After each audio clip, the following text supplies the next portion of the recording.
16장 1절부터 15절까지 말씀입니다.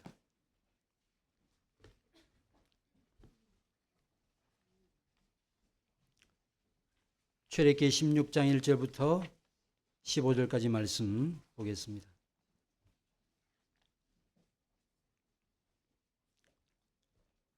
찾으신 줄 알고 제가 받들어 읽겠습니다. 이스라엘 자손의 온 회중이 엘림에서 떠나 엘림과 시내산 사이에 있는 신광야에 이르니 애굽에서 나온 후 둘째 달 15일이라.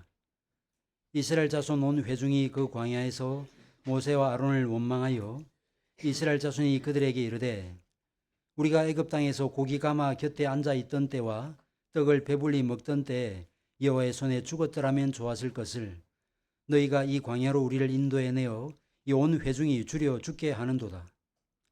그때 여호와께서 모세에게 이르시되 보라, 내가 너희를 위하여 하늘에서 양식을 비같이 내리리니 백성이 나가서 일용할 것을 날마다 거둘 것이라.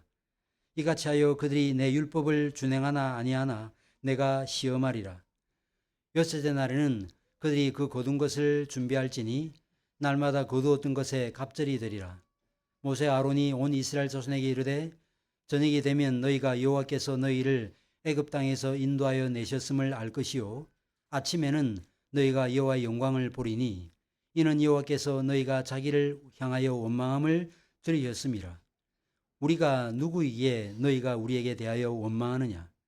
모세가 또 이르되 여호와께서 저녁에는 너희에게 고기를 주어 먹이시고 아침에는 떡으로 배불리시리니 이는 여호와께서 자기를 향하여 너희가 원망하는 그 말을 들으셨음이라. 우리가 누구냐? 너희의 원망은 우리를 향하여 함이 아니요 여호와를 향하여 함이로다. 모세가 또 아론에게 이르되 이스라엘 자손의 온 회중에게 말하기를 여호와께 가까이 나오라. 여호와께서 너희의 원망함을 들으셨느니라 하라. 아론이 이스라엘 자손의 온 회중에게 말하며 그들이 광야를 바라보니 여호와의 영광이 구름 속에 나타나더라. 여호와께서 모세에게 말씀하여 이르시되 내가 이스라엘 자손의 원망함을 들었노라. 그들에게 말하여 이르기를 너희가 해질 때는 고기를 먹고 아침에는 떡으로 배부르리니 내가 여호와와 너희의 하나님인 줄 알리라 하라 하시니라. 저녁에는 메추라기가 와서 진에 덮이고 아침에는 이슬이 진 주위에 있더니 그 이슬이 마른 후에 광야 지면에 작고 둥글며 서리같이 가는 것이 있는지라. 이스라엘 자손이 보고 그것이 무엇인지 알지 못하여 서로 이르되 이것이 무엇이냐 하니 모세가 그들에게 이르되 이는 여호와께서 너에게 주어 먹게 하신 양식이라. 아멘.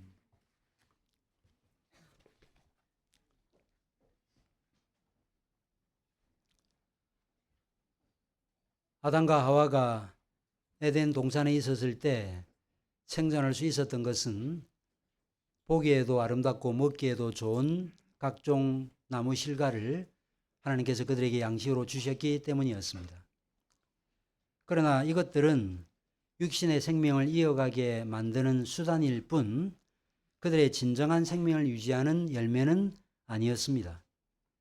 그들로 참된 생명을 누리게 하는 것은 선악을 알게 하는 나무 실과를 따먹지 말라는 명령과 그 명령에 순종하는 것이었습니다. 이것을 보여주는 말씀이 예수께서 하신 말씀이었습니다. 예수께서 이렇게 요한복음 4장에서 말씀하였습니다.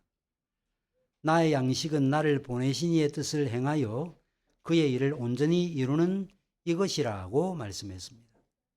이것이 양식이다. 생명나무가 상징하는 것은 바로 이것이라고 말씀하신 것이죠. 아담 안에서 실패한 구약 이스라엘 백성들도 이런 사실을 배워야만 되었습니다. 과거 애굽에서 종살이 했던 이스라엘인들이 먹었던 양식은 고기, 그 다음에 부추, 마늘과 같은 야채였습니다. 하지만 애굽에서 나온 이후로는 이런 음식을 맛볼 수 없었습니다. 그들은 이제 땅에서 나는 음식이 아니라 하늘에서 내려오는 음식, 하늘의 그 신령한 음식을 먹어야만 되었습니다. 그런데 이런 사실을 익히고 배우는 과정은 쉽지 않았습니다. 왜냐하면 이전에 먹었던 음식에 오랫동안 길들여졌기 때문이죠. 무엇보다 그들은 믿음으로 사는 법을 배우지 않았습니다. 하나님께서 내리시고 하나님께서 공급하시는 것으로만 산다는 이 사실을 익히는 믿음을 그들은 아직까지는 갖지 못했기 때문에 그들은 이 과정에서 많은 어려움을 겪게만 되었습니다. 하나님은 이런 이스라엘을 훈련시키셔서 마침내 하늘로부터 내리는 양식만을 먹고 살게 하셨습니다. 오늘 성탄을 앞두고 저는 하나님께서 어떻게 이스라엘을 훈련시키셨는지, 이런 훈련시키시는 과정에 어떤 일이 일어났는지, 또 그런 일이 우리에게 의미하고 가르치는 바가 무엇인지 말씀을 드리려고 합니다. 하나님께서 애굽에서 이스라엘 이끌어내신 다음 곧바로 광야로 인도하였습니다. 여러분들 광야가 어떤 곳입니까? 꼭 이스라엘인들이 1개월 만에 광야에 도착했습니다. 1월 15일에 출발을 해서 2월 15일에 여기 나타나고 있지만 종려나무 70주, 물샘 12이 있었던 엘림에서 떠나 엘림과 시내산 사이의 신광야, 죄라고 하는 뜻이 아닙니다. SIN, 신이 아니고 시나이라고 하는 단어에서 왔는데요. 신이라고 하는 광야에 그들이 도착하게 되었습니다. 근데 광야가 어떤 곳입니까? 나무 한 그루, 풀 한 폭이 자라기 어려운 곳이죠. 물과 음식이 없는 곳이요. 낮에는 더위로 밤에는 추위로 생존할 수 없는 곳이 바로 광야라 할 수 있겠습니다. 그런데 하나님께서 이스라엘을 이 광야로 인도하신 것이죠. 왜 하나님께서 인간 생존이 불가능한 곳으로 인도하실까요? 왜 여러분들을 사면초가의 상으로 인도하실까요? 왜 한때 잘 나갔던 사람이 왜 극단의 상 가운데 처하도록 하나님께서 섭리하실까요? 왜 이전에는 내 재능과 내 능력으로 된다라고 생각을 했다가 이것이 아니구나라는 사실을 왜 하나님께서 깨닫게 하실까요? 사람의 완악함은 평소에는 잘 드러나지 않습니다. 사람의 연약함과 죄성은 최악의 상태, 누가 봐도 이 정도면 정말 죽는 게 낫다 싶을 정도의 상황으로 몰아가셔야 본인이 갖고 있었던 영적 실상을 드러내게 되는 것입니다. 이런 일이 이미 마라에서 있었습니다. 사흘 만에 겨우 물을 찾았는데 그 물은 먹지 못하는 쓴물이었습니다. 그런데 하나님께서 그 쓴물을 단물로 만드셔서 그들에게 필요를 채우신 것입니다. 그런데 이런 어려운 상황에 또다시 봉착하게 되었습니다. 신광야에서 그들이 하나님에 대해서 원망했던 이유는 먹을 양식이 없다는 것이었습니다.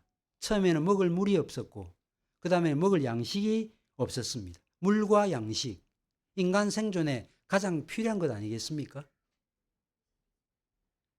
결국 이런 이유 때문에 그들이 하나님에 대해서 원망을 하게 되는데 그들은 애굽 땅에서 지냈던 그때를 추억하면서 고기가마 곁에서 마음껏 고기를 먹었던 그때가 훨씬 더 좋았다. 오히려 우리가 만약에 죽어야 된다면 차라리 그냥 그거 먹다가 죽는 편이 훨씬 더 나을 뻔했다 라면서 하나님에 대해서 원망을 했습니다. 사랑하는 교회 여러분, 세상에서 가장 서러운 일이 배고픔의 서러움이라고 하죠. 배고플 때 가장 서럽다 그래요. 그러나 이 배고픔의 문제가 아무리 크다 할지라도 하나님께서 그들을 죄와 사망의 땅에서 건지셨는데 좀 어렵다고 다시 애굽으로 세상으로 돌아가려고 시도했던 이런 일은 하나님께서 애굽에서 그들을 구원해주신 하나님의 의도나 또 그 일을 힘써했던 지도자들에 대해서 가져야 될 자세와 태도가 아니었던 것입니다. 배고픔의 문제가 아무리 커도 사실 영적 굶주림의 문제보다 더 클 수 없습니다. 여러분과 저는 먹어야 삽니다. 음식이 있어야 살아요. 그러나 음식이 10층 높이로 쌓여져 있다고 해서 항상 살 수 있습니까? 결국 죽습니다. 저는 지난밤에도 한 집사님의 부고를 접했습니다. 어머님이 돌아가셨다는 거예요. 여러분 가정은 다 죽습니다. 그럼에도 이스라엘은 애굽의 노예로 살았던 때로 돌아가리라. 내 영혼을 포기하고서라도 고깃국을 먹고 밥을 배불리 먹으리라. 이런 생각을 가지고 애굽으로 돌아가고자 했던 것입니다. 이것은 우리에게 뭘 보여줍니까? 물리적인 속박, 물리적인 채찍으로부터 벗어나기는 했지만 여전히 그 영혼은 애굽에 깊이 함몰되어 있었다는 것입니다. 세상에 깊이 길들여 있었어요. 애굽의 문화, 애굽의 세력에 깊이 묶여 있어서 죄의 세력의 노인을 받아 하나님께 나아가는 기쁨이 뭔지를 알지를 못했습니다. 신앙생활은 어떻게 하는 것입니까? 의무와 책임감으로 하는 것이 아닙니다. 죄로부터 노임을 받는 그 영혼의 시원함, 하나님의 앞에서 그분을 의식하며 살아가는 영적인 기쁨을 가지고 우리는 신앙생활을 하는 것입니다. 그 사실을 모르니까, 기쁨과 즐거움이 없으니까 세상으로 돌아가려고 했던 거예요. 비교해 보니 별로 흥미가 없다라고 결론을 내린 것입니다. 교회 안에도 이런 분들이 있을 수 있습니다. 공예배에 나오긴 하지만 혹은 가족의 평안을 위해서 나와주기는 하지만 이전에 느꼈던 세상의 즐거움과 쾌락에 연민의 정을 여전히 갖고 있어서 세상으로 돌아가고자 하는 사람들이 있다는 것입니다. 특별히 어떤 때 그런 생각을 갖는가 하면 신앙생활을 시작했을 때는 기쁘고 즐거워요. 그러나 좀 시간이 지나 보세요. 죄와의 치열한 싸움을 싸우는 일은 녹록지 않습니다. 힘들고 어렵습니다. 그러다 보면 세상으로 돌아가고자 하는 마음을 가지게 되는 거예요. 누가 그랬습니까? 바울의 신실한 동역자 데마가 그랬습니다. 데마가 뭐라고 말했습니까? 그는 세상을 사랑하여 세상으로 돌아갔다 그랬어요. 우리 안에 교회를 떠나 세상으로 나간 사람도 있고 또 교회 안에 남아있긴 하지만 여전히 세상의 즐거움과 쾌락에 노예가 되어 살아가는 사람이 있고 그리하여 영적 기쁨과 즐거움이 뭔지를 아직은 잘 모르는 그런 분들이 있을 수 있다는 것입니다. 우리는 이런 자리에서 벗어나야 됩니다. 그러기 위해서는 우리에게 연단이 필요한데 하나님께서 이스라엘 백성들을 극단으로 몰아가셨던 그 이유를 알아야 그 상황을 우리가 올바로 이해하면서 하나님께서 우리를 다루시고자 하는 목적을 이룰 수 있습니다. 일반적으로 어려움이 주어져도 감당할 만한 정도가 되면 자신의 영적 바닥과 실상을 드러내지 않습니다. 극단의 상황이 되어야 위선의 탈과 또 이 외식의 껍질을 벗고 나오는 거예요. 웬만해서는 인간은 자기 실상을 안 드러냅니다. 그래서 인생의 과정이 뭐냐라고 말하면 결국은 그 껍질과 그 위선을 벗어버리고 나오는 그런 과정이고 그 과정을 통해서 성숙하게 되는 거죠. 하나님께서 자연에도 그런 원리를 심어 놓으셨어요. 하나님은 이를 위해서 이스라엘을 광야로 인도하셨고 그들이 얼마나 배은망덕한 존재인지를 백일하에 드러내었습니다. 자, 그런데 하나님께서 인간의 영적 실상을 드러내는 것만을 목적으로 우리를 시험하시는 것은 아니에요. 하나님은 이를 통해서 또 다른 것들을 겪게 하십니다. 어려운 상황을 통해서 한편으로는 우리 영적 실상을 드러내시고 다른 한편으로는 그런 자들을 거두시고 보호하시고 인도하시고 그들의 피를 채우시는 그 은혜를 베푸셔서 그들로 하여금 하나님을 사랑하도록 만드시는 것입니다. 우리는 본문을 통해서 이 사실을 확인할 수 있습니다. 7절 이하에서 모세와 아론은 이 원망은 우리를 향한 원망이 아니요 여호와 하나님을 향한 원망이라고 했습니다. 아침에는 너희가 여호와의 영광을 보리니 이는 여호와께서 너희가 자기를 향하여 원망함을 드렸습니다. 7절에 나타나고 있죠. 아침에는 영광을 본다는 말은 두 가지 의미가 있는데 첫째는 이스라엘 원망을 들으셨다 하는 뜻을 갖고 있고, 그 다음에 하나님께 그들의 필요를 채우실 것이라고 하는 의미가 여기에 들어 있습니다. 하나님은 자신을 향해서 원망하는 이스라엘을 얼마든지 책망할 수 있었지만 그들을 책망하지 않았습니다. 그렇다면 배은망덕한 그들을 책망하지 않으신 이유가 무엇일까요? 그것은 결국 이스라엘을, 이런 배은망덕한 이스라엘을 끝까지 목적지에 이르게 하시고 목적지에 이르는 동안 그들의 필요를 채우시는 이 일들을 통해서 하나님이 우리의 인도자요, 보호자요, 우리의 삶의 모든 것을 주관하신 분이라는 사실을 나타내시기 위함이었습니다. 이스라엘의 악심과 원망에도 불구하고 그들의 피를 채우시는 사랑의 하나님이심을 드러내시기 위해서 하나님께서 그들을 그런 상황으로 몰아가신 것입니다. 그리하여 평생 여호와를 경외하며 살도록 하시기 위함이었습니다. 겸손히 엎드려 날마다 하나님의 은혜를 구하도록 하시기 위함이었습니다. 그런데 그런 일은 그냥 일어나지 않습니다. 운동선수들이 자신이 의식하지 못하는 순간에도 연습을 하면 발이 나가고 손이 나가죠. 반사신경이라는 것도 있지만 그것도 훈련된 사람에게 그 반사신경이 효과가 있습니다. 훈련과 연단의 과정은 이름에서 필요합니다. 그래서 하나님께서 어떻게 하셨습니까? 한 일주일 정도, 한 달 정도, 한 보름 정도 필요한 양식을 한꺼번에 좀 주시고 번거롭게 들로 산으로 나다니지 않고 살도록 하시면 좀 좋습니까? 그런데 하나님께서 그렇게 하지 아니하시고 꼭 하루 그날 필요한 분량만을 양식으로 내려주셨습니다.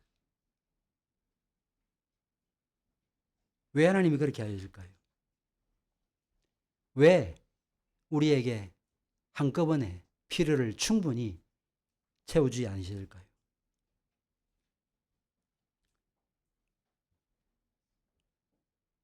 여기 보면 이런 말씀이 있습니다. 4절에 그때 여호와께서 모세에게 이르시되 보라 내가 너희를 위하여 하늘에서 양식을 비같이 내리리니 백성이 나가서 일용할 것을 날마다 거둘 것이라.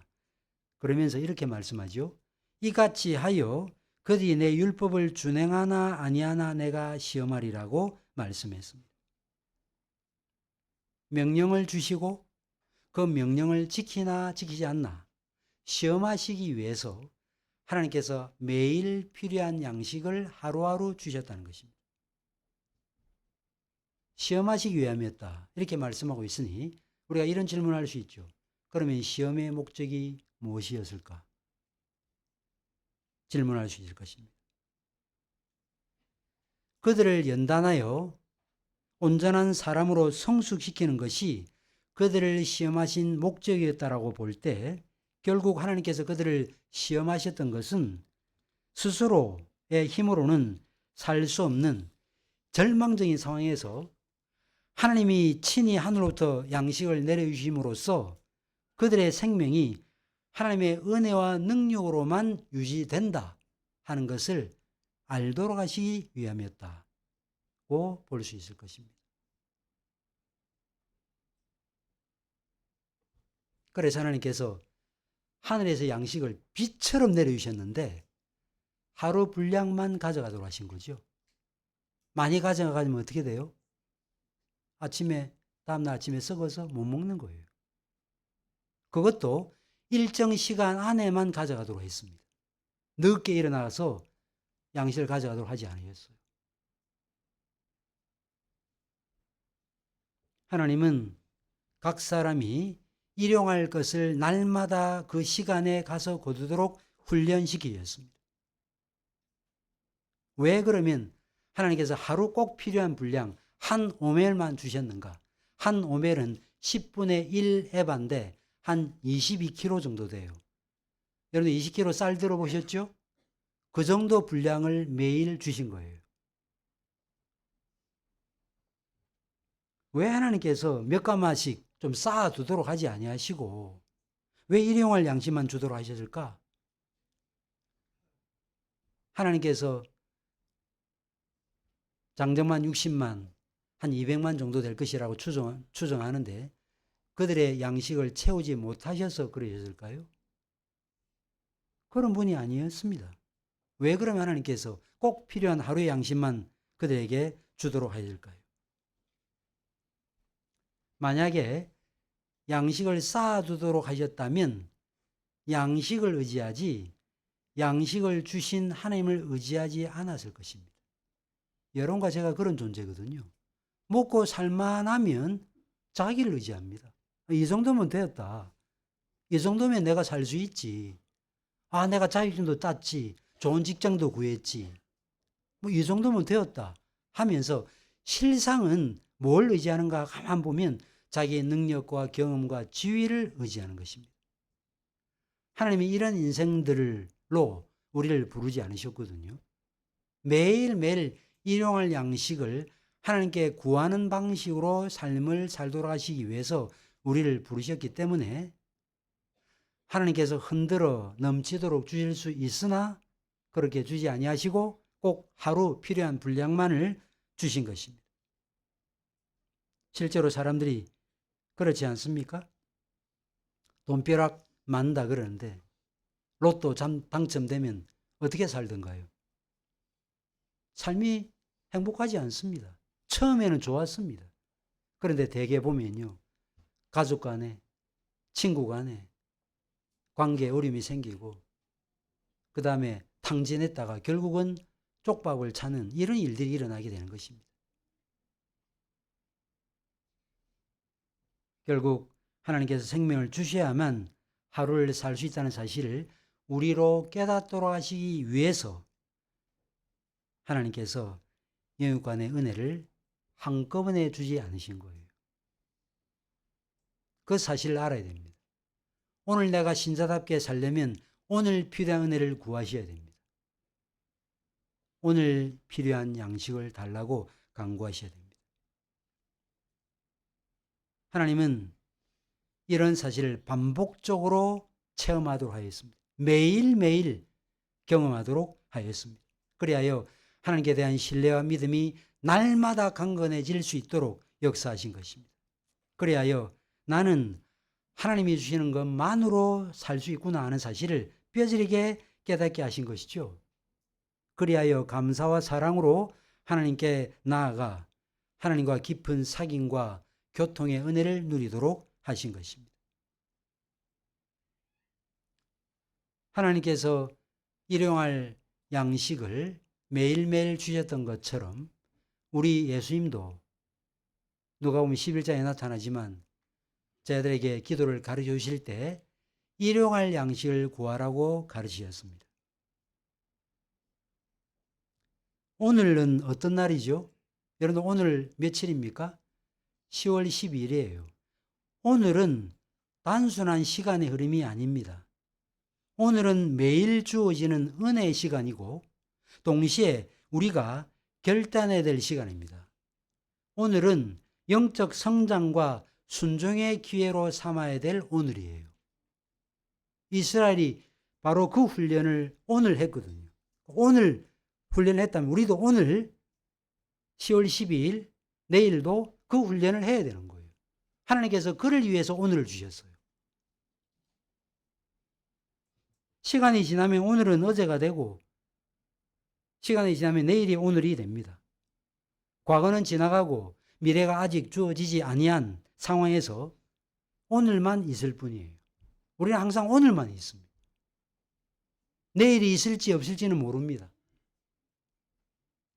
결국 우리가 경험할 수 있는 시간은 오늘뿐입니다.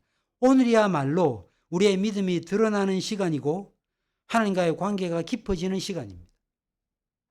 오늘만이 하나님과 교제할 수 있는 유일한 시간이에요. 오늘은 돌아오지 않습니다. 내일 죽을 수도 있습니다. 오늘을 잘 살아야 됩니다. 오늘의 일컫는 이 하루 동안 범죄하지 않아야 되고 하나님 앞에서 몸부림치며 살아가야 되는 것입니다. 우리가 붙잡을 수 있는 날은 오늘뿐이기 때문입니다. 그래서 우리는 항상 오늘을 영적 성숙의 기회로 삼아야 되는 것입니다. 선상식도 마찬가지입니다. 그런데 이스라엘은 어떻게 했습니까? 이 은혜가 내일은 혹시 없을까 하여 필요한 양보다 더 많이 거두었습니다. 그런데 그 다음날 아침에 냄새가 나서 못 먹게 된 것이에요. 23절 이하를 보시면 하나님께서 안식일에는 2배로 거두도록 하셨죠. 그래서 2배를 가져왔기 때문에 안식일 날 2배를 가져왔기 때문에 안식일을 위해서 그 전날 안식일은 거두러 나갈 필요가 없었던 것입니다. 그런데 어떤 사람이 있었다고요? 안식일 날 오늘도 만나가 내리겠지라고 나갔다가 헛수고하고 돌아온 사람이 있었다는 거예요. 이런 헛수고의 삶을 살아가서는 안 됩니다. 이런 사람은 날마다 만나를 먹기는 했지만 실상 하나님을 의지하는 사람이 아니었습니다. 이들은 이 양식이 신실하신 하나님의 은혜와 능력으로 주어진다는 사실을 사실은 알지 못했던 사람이었습니다. 하나님이 내일도 주실 것이라는 믿음이 없는 사람은 오늘 내일 먹을 것을 더 거두게 되는 거예요.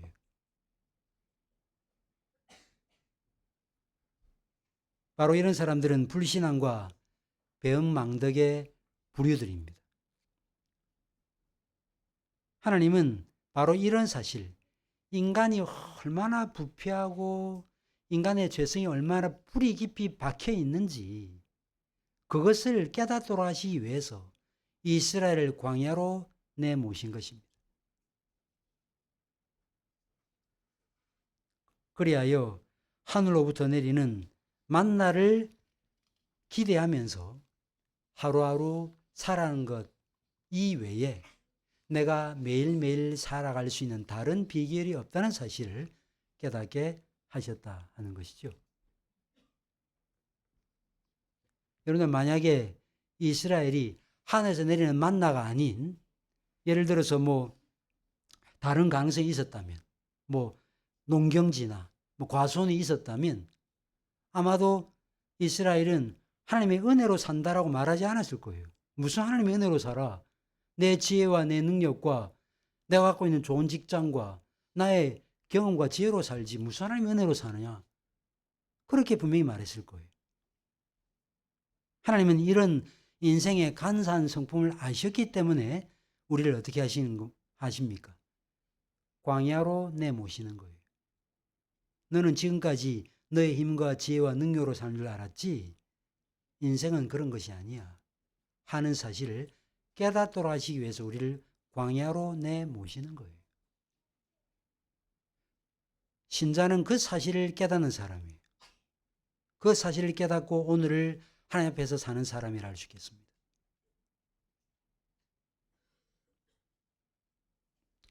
결국 하나님께서 인간의 지혜와 능력으로는 어떻게 해볼 도리가 없는 상황 가운데 그들을 몰아내시고 그를 통해서 그런 상황 가운데 내가 하늘에서 양식을 비처럼 내릴 것이라 약속하시고 그 약속대로 실행하신 것입니다. 그리하여 눈으로 하나님의 은혜를 확신토록 하신 것이죠. 이를 보여주는 말씀이 6절과 12절입니다. 6절에 저녁이 되면 너희가 여호와께서 너희를 애굽 땅에서 인도하여 내었음을 알 것이요 라는 말씀이 나타나고 12절에는 너희가 해질 때에는 고기를 먹고 아침에는 떡으로 배부르니 내가 여호와 너희 하나님인 줄 알리라. 내가 너희를 애굽 땅에서 인도하여 내고 내가 너희의 하나님이라는 사실을 알게 될 것이라. 하나님의 하나님 되심을 드러내실 것이라 말씀하고 있습니다. 성경은 무슨 책입니까? 성경은 하나님의 자기 계시에 관한 책이죠. 우리가 새벽기도 때 에스겔서를 살펴보고 있는데 심판과 심판의 선고 그리고 심판 선고대로 이루어지는 그 일들을 통해서 뭘 계속 강조하는가? 너희가 여호와인 줄 알리라. 너희가 여호와인 줄 알리라. 계속 그 사실을 말씀하고 있습니다. 하나님이 어떤 분이신지를 드러내실 것이라는 말씀입니다. 바꾸어 말하면 신앙생활은 뭔가? 하나님이 누구신지를 아는 게 신앙생활이죠. 노인과 하나님을 아는 지식. 자이페크가 오래전에 그 책을 썼습니다. 하나님을 아는 것입니다. 하나님을 참으로 알 때, 하나님이 어떤 분이신지를 알 때 경외심도 가지게 되고요. 사람을 두려워하지 않게 되고요. 세상을 바라보지 않게 되고 죄성으로부터 벗어나 하나님이 원하시는 뜻을 이루고자 몸부림치는 삶을 살게 되는 것입니다. 하나님이 이를 알리시기 위해서 저녁에는 메추라기를, 아침에는 만나를 공급해 주셨습니다. 이 만나가 어떻게 생겼습니까? 작고 둥글고 서리 같은 것이었다. 이렇게 말하고 있습니다. 너무나 신기한 음식이죠. 이 양식을 본 사람이 없었습니다. 내 생전 이런 양식은 처음 봤다. 라고 말할 수밖에 없는 양식이었습니다. 그래서 도대체 이게 뭐냐? 라는 말로 만후라고 해서 이게 뭐냐는 뜻이거든요. 만후. 그게 바로 만나라고 이름이 붙여지게 된 유래가 된 것입니다. 이게 뭐냐 도대체. 이게 뭐 떡인지 뭔지 모르는 신령한 양식이었습니다. 시편 78편 24절에 따르면 만나는 하늘의 양식이요 고린도전서 10장 3절에 따르면 신령한 음식입니다. 15절에서 모세는 이를 두고 뭐라고 이야기하는가? 여호와께서 너희에게 주어 먹게 하신 양식이라. 여호와께서 너희에게 주어 먹게 하신 양식이라고 말했습니다. 이스라엘은 물과 양식이 없는 광야에서 하나님께서 친히 내려오시는 하늘의 양식을 먹고 살았습니다. 죽음의 땅에서 죽지 않고 살 수 있었던 것이죠. 이런 이스라엘의 상황과 오늘 우리의 삶을 비교해 보는 것은 큰 유익이 있습니다. 왜냐하면 성경을 보면 세상을 광야에 비교해서 말하는 본문들이 많거든요. 세상은 어떤 것입니까? 세상은 우리 영혼이 먹고 살 영혼의 양식과 물이 없는 곳입니다. 세상을 그렇게 규정하시면 돼요. 육신의 생명은 이어갈 수 있습니다. 그러나 영적 양식을 공급받을 수 있는 곳은 세상이 아니에요. 우리 영혼을 죽이고 하나님을 거스르는 곳입니다. 죽음의 땅이요. 하나님을 섬기며 사는 곳이 불가능한 곳이 바로 세상이라고 할 수 있겠습니다. 때문에 이 세상에서 영혼의 양식을 공급받고자 하는 것은 어리석은 짓인 거예요.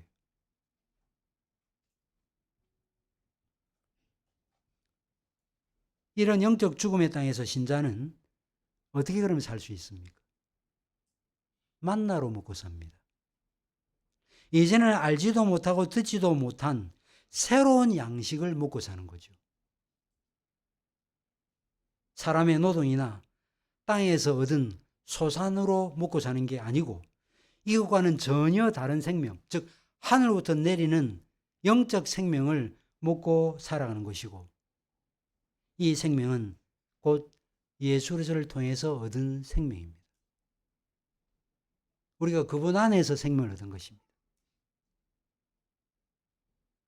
이스라엘이 광야에서 먹었던 양식은 바로 이 그리스도를 예표했던 양식이었습니다.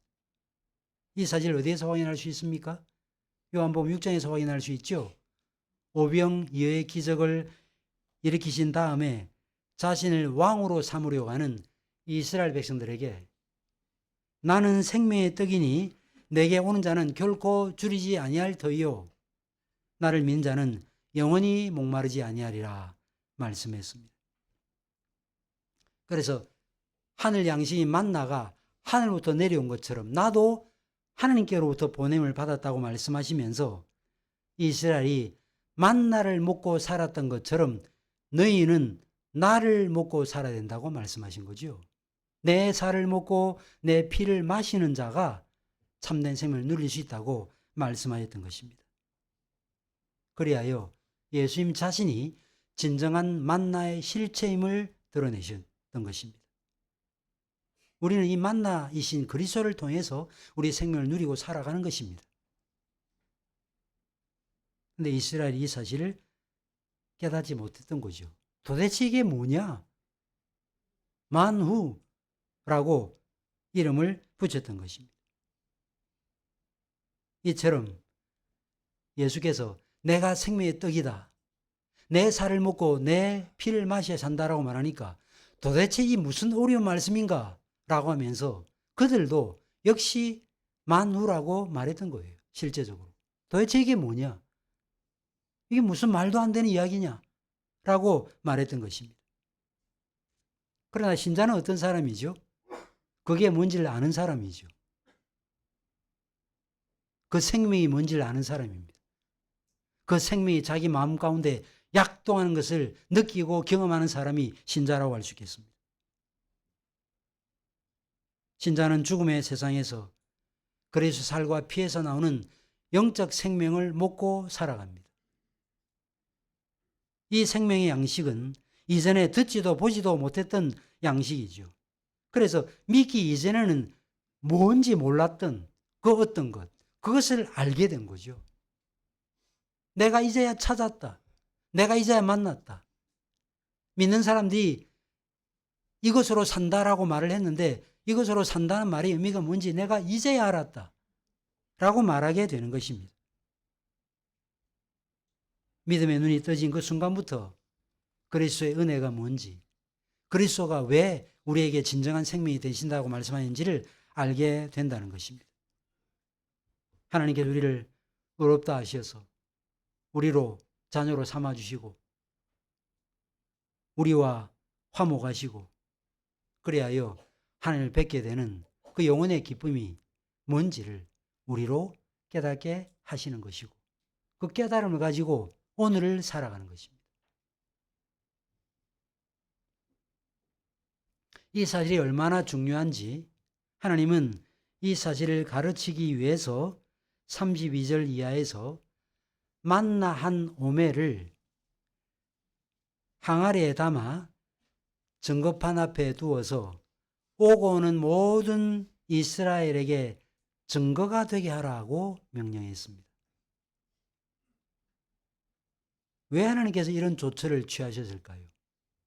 왜 만나를 항아리에 담아 보관하도록 하셨을까요? 그것은 생명이 불가능한 죽음의 땅 광야에서 하나님의 백성이 하나님이 친히 주시는 하늘 양식으로 그들의 생명을 보존케 하셨다는 그 사실을 영원토록 널리 알리고 기억하도록 하기 위함이었습니다. 너희가 사는 것은 너희 힘으로 만들어내는 곡식에 의해서가 아니다. 너희가 사는 것은 내가 주는 양식으로 사는 것이다. 오직 나에게만 생명이 있다 하는 사실을 당대 이스라엘 백성들 뿐만 아니고 오고 오는 모든 후손들에게도 끊임없이 가르치고 인식시키기 위해서 만나를 항아리에 담아 보관하도록 하신 것입니다. 그런데 만나를 항아리에 담아서 보관토록 하신 또 하나의 이유가 있습니다. 그것은 참 생명이 어디에 있는지를 가르치기 위함이었습니다. 우리가 알고 있는 바대로 언약궤 돌판 어디인지 몰라요. 빼앗겨 버렸습니다. 아마 그게 지금까지 남아있다면 어떻게 되었을까요? 아마 섬겼겠죠, 뭐. 그죠? 노뱀도 섬겼는데, 네? 당연히 섬겼을 것입니다. 하나님은 그것을 우리의 눈에서 치워버리셨어요. 그리고 누구를 나타내셨습니까? 예수 그리스도를 나타내셨습니다. 언제 나타내셨습니까? 광야에서 나타내셨죠. 밤이 되어가는데 먹을 음식이 없는 광야에서 나타내셨어요. 먹을 양식이 없는 곳에서 그리스도의 그리스도 되심을 나타내도록 하신 것입니다. 물고기 2마리 보리떡 5개로 5,000명을 먹이시고 12광줄이나 남기신 분이 우리 주님이십니다. 그럼에도 이런 사실을 알지 못하고 단지 육신의 안녕과 평안을 도모하는 이 일과 관련해서 최적의 사람이 예수다 라고 생각해서 예수님을 자신들의 왕으로 삼으려고 했지요. 그때 주님께서 유대인들에게 뭐라고 말씀했습니까? 이것은 하늘에서 내려온 떡이니 조상들이 먹고도 죽은 그것과 같지 아니하여 이 떡을 먹는 자는 영원히 살리라고 말씀하시면서 예수님 자신이 참된 생명의 떡이심을 나타내신 것입니다. 실제로 출애굽한 이스라엘 백성들 만나를 먹었지만 광야에 엎드려져 죽고 말았습니다. 이것은 우리에게 뭘 가르쳐 주는 것입니까? 만나는 오실 그리스도를 예표할 뿐 만나 그 자체가 생명이 아님을 보여주기 위함이었죠. 그러나 그리스도는 우리의 생명이시죠. 요한 1서에서 사도 요한이 편지를 어떻게 시작합니까? 태초부터 있는 생명의 말씀에 관하여는 너희가 눈으로 보고 손으로 만진바다. 저희들은 실제로 이런 예수님을 실제로 눈으로 목격하고 특별히 사도 요한은 예수님과 스킨십을 얼마나 자주 했습니까? 하늘의 만나를 보관했던 항아리는 우리 눈에 보이지 않지만 이 사실을 가르치시기 위해서 우리 주님께서는 성찬 예식을 제정하였습니다. 내가 올 때까지 나의 죽음을 기념하라 말씀하신 것입니다. 하늘의 만나를 보관했던 항아리는 우리 눈에 보이지 않지만 그리스도의 몸과 피를 상징하는 떡과 포도주는 여러분의 눈앞에 지금 진설되어 있습니다. 우리는 성찬에 참여할 때마다 우리의 진정한 생명은 죽게 있다는 사실을 확인해야 됩니다. 확신해야 돼요. 주님을 믿어서만 산다는 사실을 확신하셔야 됩니다. 여러분들이 가지고 있는 경험이나 지혜나 실력이나 사회적 지위나 직장과 사업터가 여러분들을 살리는 게 아닙니다. 물론 육신은 먹고 삽니다. 먹고 살아요. 일하시면 먹고 살아요. 요즘에 게으르지 않으면 먹고 삽니다. 먹고 못 사는 사람이 누가 있어요? 다 먹고 살아요. 그러나 그 먹고 사는 생명이 진정한 생명입니까? 결국은 늙고 병들어 죽습니다. 참 생명은 그리스도에게만 있습니다. 그리스도를 통해서만 참된 생명을 누릴 수 있는 것입니다. 그러므로 우리는 성찬에 참여할 때마다 그리스도에게 진정한 생명이 있음을 확신해야 합니다. 하루하루 주님의 은혜로만 사는 존재라는 사실을 기억하셔야 됩니다. 그것이 육적 생명이든 영적 생명이든 사실 육적 생명도 하나님이 다 내려주시는 거예요. 요즘에 반도체가 많은 사람들이 관심 분야고 거기에 종사하는 사람이 돈을 번다고 하는데요. 반도체 전공한 박사가 반도체 칩 갉아먹고 살지 않아요. 땅에서 나는 것으로 먹습니다. 하나님께서 햇빛과 비를 고루 내리시고 비춰주셔야 사는 것입니다. 육적 양식이든 영적 양식이든 다 하나님의 은혜로 산다는 이 분명한 사실을 꼭 기억하고 성전에 나올 때마다 언제든지 하나님의 은혜만 바라보고 기억하고 주님께서만이 내 생명의 사실을 확신하면서 이 거룩한 떡과 잔에 믿음으로 참여하는 우리 모든 교우들 되시기를 바랍니다. 기도하겠습니다.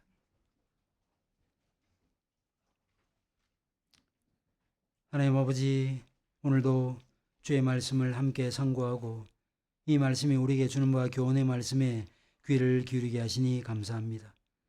주어지는 하루하루의 삶이 어떻게 유지되는지 저희는 잘 알고 있습니다. 아침 되면 아침밥을 먹고 점심 되면 점심을 먹고 저녁이 되면 저녁밥을 먹습니다. 그래야 삽니다. 그러나 아무리 음식이 많아도 지속적으로 그런 방식으로 살아갈 수 없는 연약한 인생임을 저희가 다 기억합니다.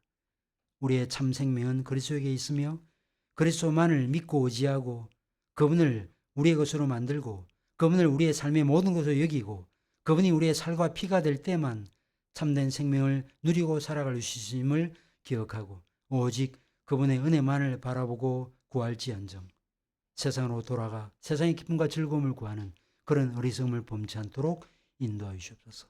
날마다 우리의 참된 생명의 공업자가 하나님이심을 확인하고 살아가는 복된 오늘 하루의 삶이 될 수 있도록 또 내일의 삶이 될 수 있도록 영원토록 아니 주님께서 오시는 그날까지 그렇게 살아갈 수 있도록 우리에게 주의 말씀에 합당한 삶의 자세 태도를 끝까지 견지할 수 있는 믿음을 허락하여 주옵소서. 살아계신 예수 그리스도의 이름으로 기도하옵나이다. 아멘.